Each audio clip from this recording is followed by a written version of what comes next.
going to be a number, can be a number 10, can be a number 12. I consider now making that transition to a 10. So a 10, and then the type is going to be THWN-2. THWN-2. That would be right.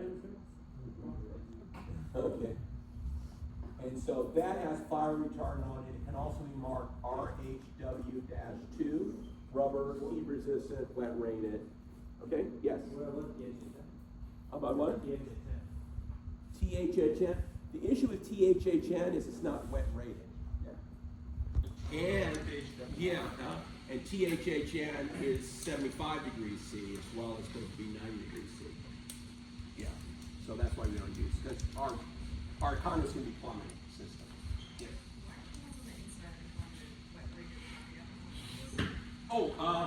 So are these wet rated, the USC2? Yes, both of these are wet rated. Yeah, they are. They don't say. Yeah, it's kind of funny because we use underground service entrance wire on a rooftop. So that always is weird, but it's wet rated and also can be directly buried. So both these can be direct burial. The PV wires has a thicker insulation. It'll last a little longer than the USC2, but either one is okay. Either one will be okay. All right, we got it. All right, so good. Oh, quick question. Yes, go ahead. On the combiner, they drew it with like 4 fuses. Yeah. So each string has its own 15 amp fuses, right? Yes, we have this on in the combiner. Got it. But we don't need a fuse if we don't use the combiner. And if we limit the string lengths to 2, we don't need to combine because we're going to have them both land in the inverter. Oh, okay. You see? Because the combiner is one more piece of equipment that can actually. So instead of using a combiner, I'm going to use the inverter as a combiner. Got it. And the way it's shown on the wall, that's the right way to do it in commercial. So if I had just 2 strings and my inverter takes 2, then I don't need the 15 amp. You don't need a combiner. You don't need fuses. You got it? Got it. But you can put them in if you want. Okay. Does that make sense?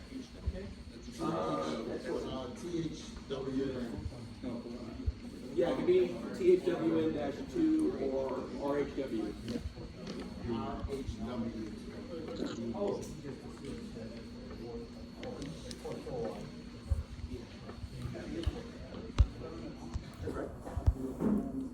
Were you okay with the 4 kilowatt?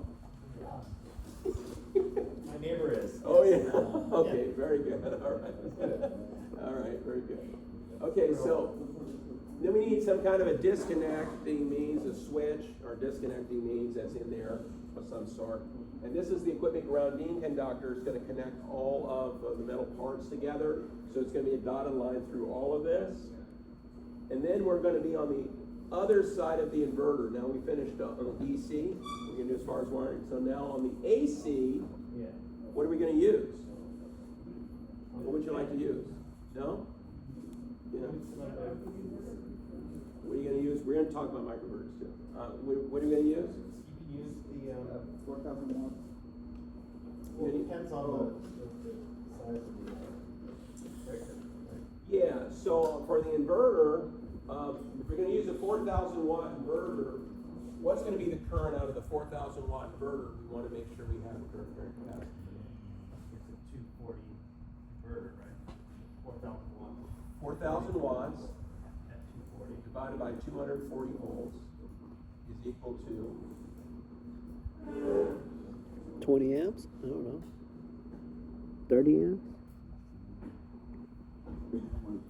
Somebody got to put a calculator. 20 amps.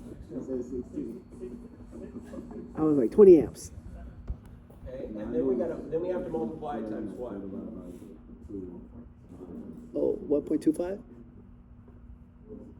Because it's a continuous load? Continuous, right? 3 hours. And what do you got?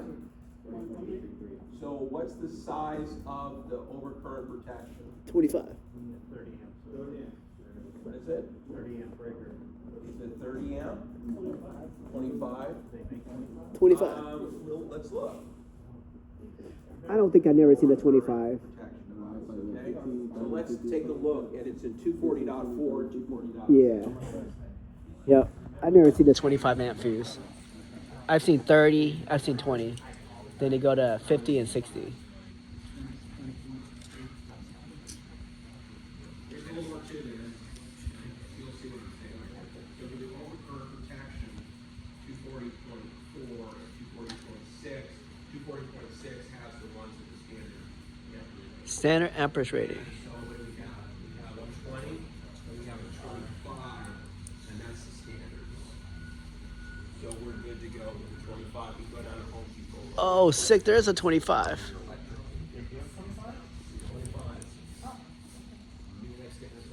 AI would have told me that. Get a 25, that's a problem. You gotta figure out, instead of having a fire, you get a bigger fire, but you go up with a larger overcurrent protection than what's the 25. Okay? So we're gonna put 25 amp overcurrent protection devices, circuit breakers here. We're gonna use that as pretty much. Are you with me? Yeah. So 25 amps is what we're gonna use. So can this be put in a 100 amp panel board or a 200 amp panel board? 100% rule.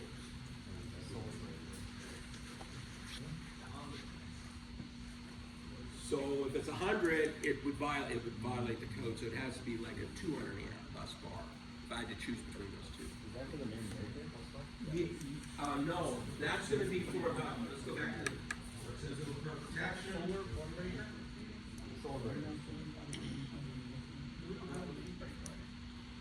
So it's going to be the main breaker. The main breaker is going to have to be. If we only had a choice between 100 amp and 200 amp. Okay, the bus bar can be other things, but we just keep it simple. 100 amp or 200 amp. You can't use a 100 amp with that backfed breaker, right? Because the maximum for 100 amp is 20 amp. For 200 amp, it would be 40. So we can use the main breaker size would be 200 amp. The solar breaker fuse size would be 25 amp. And then the main panel bus size would be 200 amp. Good thing we're doing this together. Yeah, that's where It's gonna be a lot of soul searching by myself there. you gotta take put the training wheels on a little while, and you'll be free. Yep. All right, you got it.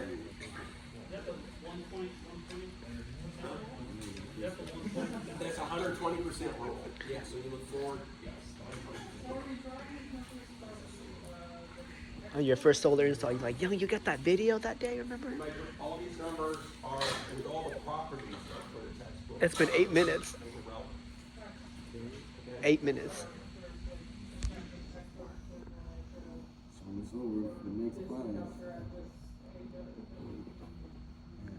We only filled out the paper halfway. Yeah, so on the DC, the reason I'm doing it with on the 10 question, I want to make sure. What was the question? The question that says being able to size the conductors on the DC side, I said there's a little more to this.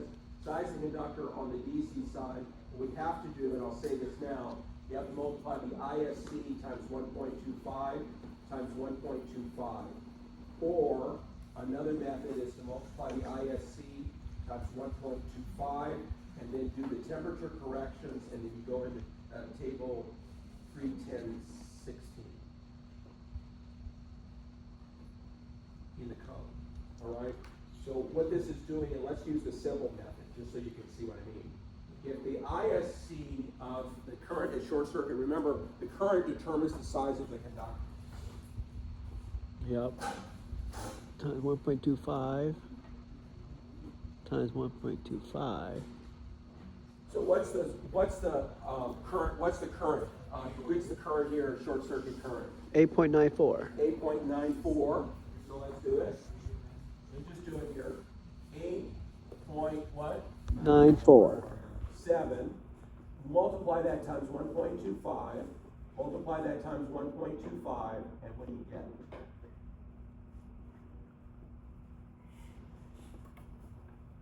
What do you get? 19.1. 13.97. 13.98. So that's your current carrying capacity that you need, but a number 10 and 12, the question was, number 10 or 12 will hit. So for our ampacity calculation, we've exceeded the ampacity calculation. This is the why, but there's, as I said, that's the justification of why we're doing number 12 or number 10, because that's what we're going to have on a truck. Is it number 12 or number 10 for residential? Okay, we're not going to try to do a 14 or anything like that. That'd be fine. Is there like an index? Yeah, again, I gave you that table, 31016, and there's temperature corrections in 31016. Okay, all right, for that.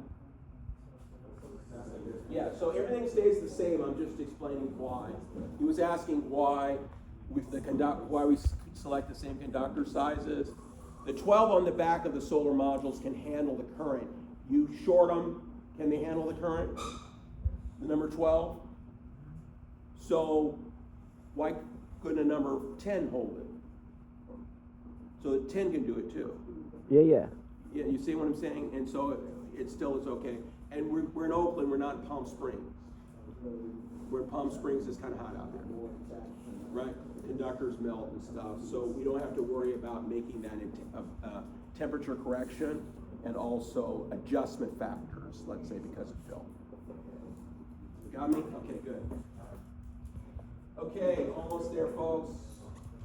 Almost there. Almost there. All right, so how about on the other side, on the outside, we need a 20 amp wire. I would do a number, so it depends on what conductor size that we have in order to protect. We could use a 12 or 10, I guess. Yeah, so we want to be able to protect